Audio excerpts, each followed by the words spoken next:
Man walks into a bar. I never saw him again.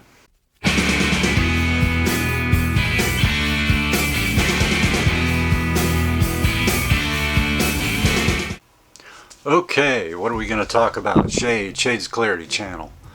Alright, hooking up in a detox treatment facility. Yeah, I know.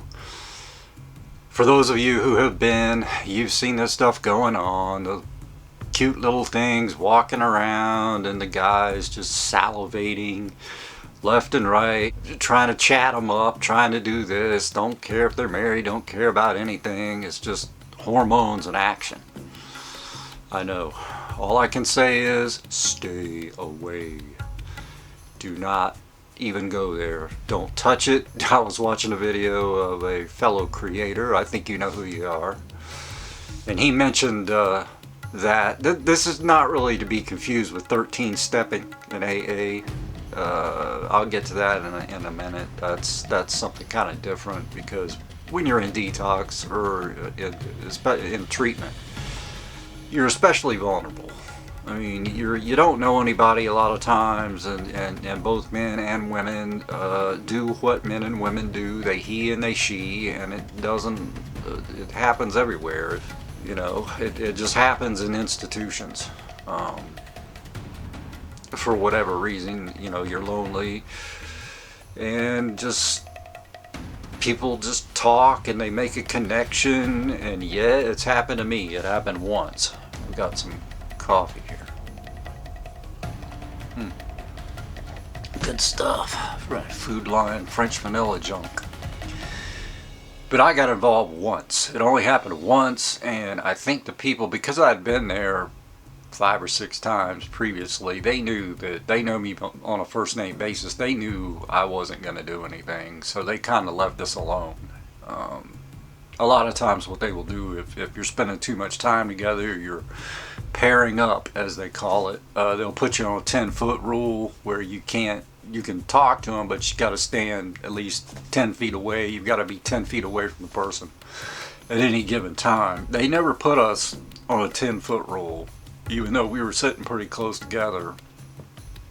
I didn't have her into my room. I never went into her room. She was a lawyer. It wasn't really hooking up. I mean, there was an attraction there. I wouldn't have done it because I wasn't there for romance. I wasn't there for sex. I wasn't there for company. I wasn't there because I was lonely.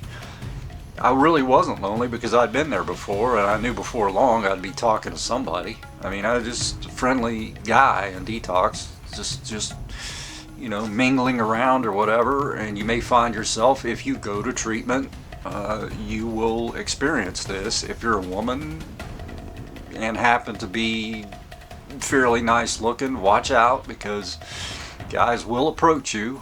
And it happened to my ex-girlfriend. I think somebody at the treatment center made a pass at her, and anyway, she kind of swore off getting treatment after that. And I don't blame her. I wouldn't want to be harassed. But this situation with me, it was just like we just found ourselves sort of attracted to each other. And once she left the treatment, I left first. And it was kind of emotional, like when I left, and she called me when she got out. She was calling me from the treatment center. And we were just having conversations. Hey, how are you doing? You staying sober? You going to meetings? She was in AA, and you know, it was just cool. I kind of fell out of touch with her. I would talk to her once in a while, and she got married eventually. I'm happy for her. But I would never go. And then I've seen, you know, the obvious hookups, the stories. Oh, I was in the shower with this girl, and we were doing this, and we were doing that. And then one girl had been kind of taking guys in her room. I mean, this is just what I heard. I'm pretty sure it was true because I heard it from a pretty reliable source. And she even said that she had been conceived in a treatment center. And that blew me away. I'd never heard of that. But I'm just telling you, you know, I'm going to kind of make these videos concise. It's just better on the attention span.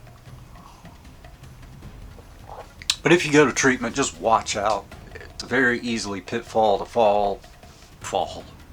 Yeah, it's easy to fall into this pitfall, and before you know it, you know you've lost all sense of judgment.